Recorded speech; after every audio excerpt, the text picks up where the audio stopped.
Hi everyone, welcome back. Yuvanidhi ಯೋಜನೆ ಅಪ್ಡೇಟ್ಗೆ ಸ್ವಾಗತ. ಇತ್ತೀಚೆಗೆ ವಿದ್ಯಾರ್ಥಿಗಳಿಗೆ ಹೊಸದಾಗಿ ಒಂದು ಸ್ಟೇಟಸ್ ಕೂಡ ತೋರಿಸ್ತಾ ಇದೆ. ಯಾಕೆ ಈ ರೀತಿ ತೋರಿಸ್ತಾ ಇದೆ ಅಂದ್ರೆ ಏನು, ಅಮೌಂಟ್ ಯಾವಾಗ ಬರುತ್ತೆ, ಲೇಟೆಸ್ಟ್ ಅಪ್ಡೇಟ್ ಏನು ಎಲ್ಲ ಕೂಡ ತಿಳಿಸ್ಕೊಡ್ತೀವಿ. ಚಾನಲ್ಗೆ ಸಬ್ಸ್ಕ್ರೈಬ್ ಆಗಿ ವಿಡಿಯೋ ಇಷ್ಟ ಆದರೆ ಲೈಕ್ ಮಾಡಿ. ಸಾಕಷ್ಟು ಜನಕ್ಕೆ ಅಲ್ಲಿ 180 ಡೇಸ್ ಕಂಪ್ಲೀಟ್ ಅಂತೇಳಿ ಮೆಸೇಜ್ ಕೂಡ ಬರ್ತಾ ಇದೆ. ಇದಕ್ಕೆ ಕಾರಣ ಏನು ಅಂತ ಹೇಳಿ ನೋಡೋಣ ಬನ್ನಿ.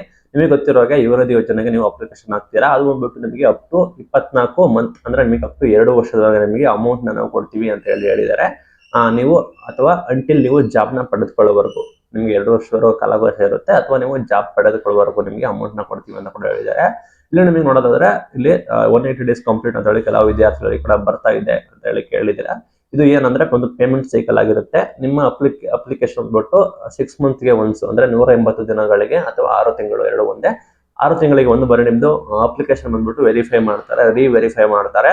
ಲೈಕ್ ಚೆಕ್ ಮಾಡ್ತಾರೆ ನೀವು ಇನ್ನೂ ಕೂಡ ಅನ್ಎಂಪ್ಲಾಯ್ಡ್ ಆಗಿದ್ದೀರಾ ಅಥವಾ ಜಾಬ್ ಕೂಡ ಮಾಡ್ತಾ ಇದ್ದೀರಾ ಅಂತ. ಇನ್ ಕೇಸ್ ನೀವು ಎಂಪ್ಲಾಯ್ಡ್ ಆಗಿದ್ರೆ ನಿಮ್ಮನ್ನ ರಿಮೂವ್ ಮಾಡೋ ಸಾಧ್ಯತೆ ಕೂಡ ಇದೆ. ಅಂಡ್ ನಿಮಗೆ 180 ಡೇಸ್ ಆದ ನಂತರ ಮತ್ತೊಮ್ಮೆ ವೆರಿಫೈ ಮಾಡ್ತಾರೆ. ನಿಮ್ದು ಆಧಾರ್ ಬ್ಯಾಂಕ್ ಸೀಡಿಂಗ್ ಆಗಿದೆಯಾ, ನಿಮ್ಮ ಸಿಸ್ಟಮ್ ಎಲ್ಲ ಕರೆಕ್ಟ್ ಆಗಿದೆಯಾ, ಮೊಬೈಲ್ ನಂಬರ್ ಆಗಿರ್ಬೋದು, ಬ್ಯಾಂಕ್ ಅಕೌಂಟ್ ಆಗಿರ್ಬೋದು ಎಲ್ಲ ಕೂಡ ಕರೆಕ್ಟ್ ಆಗಿದೆಯಾ ಅಂತ ಚೆಕ್ ಕೂಡ ಮಾಡ್ತಾರೆ. ಇನ್ ಕೇಸ್ ಯಾವುದು ಕೂಡ ಕರೆಕ್ಟ್ ಆಗಿಲ್ಲ ಅಂದ್ರೆ ನಿಮ್ಮನ್ನ ಹೋಲ್ಡ್ ಮಾಡುವ ಸಾಧ್ಯತೆ ಕೂಡ ಹೆಚ್ಚಿದೆ.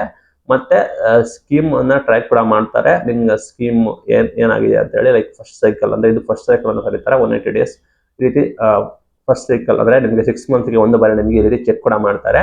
ಎಲ್ಲ ಕರೆಕ್ಟ್ ಆಗಿದೆಯಾ, ನೀವು ವರ್ಕ್ ಮಾಡ್ತಿದ್ದೀರಾ ಇಲ್ವಾ, ಆ ರೀತಿ ನೀವು ಈಗಲೂ ಕೂಡ ಅನ್ಎಂಪ್ಲಾಯ್ಮೆಂಟ್ ಆಗಿದ್ದೀರಾ ಅಂತ ಚೆಕ್ ಮಾಡ್ತಾರೆ. ಅಲ್ಲಿ ನಿಮಗೆ ಕೌಶಲ್ಯ ಕೂಡ ಚೆಕ್ ಮಾಡೋ ಸಾಧ್ಯತೆ ಕೂಡ ಇದೆ. ನೀವು ಅನ್ಎಂಪ್ಲಾಯ್ಡ್ ಅಲ್ವಾ ಹೌದಾ ಅಲ್ವಾ, ನಿಮ್ಮ ಬ್ಯಾಂಕ್ ಆಧಾರ್ ಲಿಂಕ್ ಆಗಿದೆಯಾ, ಫೆಚ್ ಆಗಿದೆ ಕೂಡ ಎಲ್ಲ ಕೂಡ ಚೆಕ್ ಮಾಡಬೇಕಾಗುತ್ತೆ. ನಿಮ್ ಬಂದ್ಬಿಟ್ಟು ಶಾರ್ಟ್ ಟರ್ಮ್ ಅಲ್ಲಿ ನಿಮ್ಗೆ ಚೆಕ್ ಮಾಡ್ತಾರೆ. ನಿಮ್ಗೆ ಯಾವುದೇ ರೀತಿ ಸಮಸ್ಯೆ ಇಲ್ಲ ಅಂದ್ರೆ ನಿಮಗೆ ಯಾವುದೇ ರೀತಿ ಸಮಸ್ಯೆ ಇಲ್ಲ. ನಿಮ್ದೆಲ್ಲ ಕೂಡ ನೀವು ಸೇವಾ ಸಿಂಧು ಪೋರ್ಟಲ್ ಅಲ್ಲಿ ಹೋಗಿ ಚೆಕ್ ಮಾಡಿ ಎಲ್ಲ ನಿಮ್ಮ ಡಾಕ್ಯುಮೆಂಟ್ ಎಲ್ಲ ಕರೆಕ್ಟ್ ಆಗಿದೆಯಲ್ಲ, ಅಪ್ಲೋಡ್ ಆಗಿದೆಯಾ ಅಂತ ಹೇಳಿ, ಆಧಾರ್ ಎಲ್ಲ ಲಿಂಕ್ ಆಗಿದೆ ಅಂತ ಹೇಳಿ ಚೆಕ್ ಮಾಡಿ. ನಿಮ್ಗೆ ಏನೂ ಆಗಿಲ್ಲ ಅಂದ್ರೆ ಡೋಂಟ್ ವೇರಿ, ಆಟೋಮೆಟಿಕಲಿ ಅದು ಪ್ರೊಸೆಸ್ ಕೂಡ ಆಗುತ್ತೆ. ಇಲ್ಲಿ ಯಾವುದೇ ರೀತಿ ಸಮಸ್ಯೆ ಇಲ್ಲ. ಬಟ್ ಯಾವೆಲ್ಲ ವಿದ್ಯಾರ್ಥಿಗಳಿಗೆ ಈ ರೀತಿ ಆಗ್ಬೋದು, ನೀವು ಯೋಚನೆ ಮಾಡಿ. ಸ್ಕೀಮ್ಗಳನ್ನ ಒಂದು ಬಾರಿ ನಿಮಗೆ ಅಪ್ಲಿಕೇಶನ್ ಹಾಕಿದ್ರೆ 2 ವರ್ಷದವರೆಗೂ ಕೂಡ ಅವರು ಕೊಡ್ತಾ ಹೋಗ್ತಾರೆ. ಬಟ್ 6 ಮಂತ್ಗೆ ಒಂದು ಬಾರಿ ನಿಮಗೆ ವೆರಿಫಿಕೇಶನ್ ಕೂಡ ಮಾಡ್ತಾರೆ. ಎಲ್ಲ ಕರೆಕ್ಟ್ ಆಗಿದೆಯಾ, ಡಾಕ್ಯುಮೆಂಟ್ಗಳಾಗಿರ್ಬೋದು, ಆಧಾರ್ ಬ್ಯಾಂಕ್ ಲಿಂಕ್ ಆಗಿರ್ಬೋದು, ಎಲ್ಲ ಮಾಹಿತಿನ ಚೆಕ್ ಮಾಡ್ತಾರೆ. ಕೌಶಲ್ಯ ನೋಂದಣಿ ಆಗಿರ್ಬೋದು ಎಲ್ಲ ಚೆಕ್ ಮಾಡ್ತಾರೆ. ಈ ರೀತಿ ಇದ್ರೆ ನೀವು ಕೂಡ ಕ್ರಾಸ್ ವೆರಿಫೈ ಮಾಡ್ಕೊಳ್ಳಿ. ಯಾವುದೇ ರೀತಿ ತಲೆ ಕೆಡಿಸ್ಕೊಳ್ಳೋ ಅವಶ್ಯಕತೆ ಇಲ್ಲ. ಯಾವುದೇ ರೀತಿ ನಿಮಗೆ ಸಮಸ್ಯೆ ಆಗೋದಿಲ್ಲ. ಎಲ್ಲ ಸರಿ ಇದ್ರೆ ಯಾವುದೇ ರೀತಿ ಪ್ರಾಬ್ಲಮ್ ಆಗೋದಿಲ್ಲ. ಅಂಡ್ ಮೇನ್ ಥಿಂಗ್, ಕೌಶಲ್ಯ ನೋಂದಣಿ ಎಲ್ಲ ಕೂಡ ಕಡ್ಡಾಯ ಆಗಿರುತ್ತೆ. ಅದು ಕೂಡ ಯಾರು ಆಗಿಲ್ಲ ದಯವಿಟ್ಟು ಹಾಕಿ. ಬಿಕಾಸ್ 6 ಮಂತ್ಗೆ ಒಂದು ಸೈಕಲ್ ಆಗಿ ನಿಮ್ದು ವೆರಿಫೈ ಕೂಡ ಮಾಡ್ತಾ ಇದ್ದಾರೆ ನಿಮ್ಮ ಅಕೌಂಟ್ ಅನ್ನು ಕೂಡ. ಅಮೌಂಟ್ ಪೆಂಡಿಂಗ್ ಇದೆ, ಈ ಮಂತ್ ಒಳಗೆ ಬರಬೇಕಾಗಿತ್ತು, ಇನ್ನು ಕೂಡ ಬಂದಿಲ್ಲ.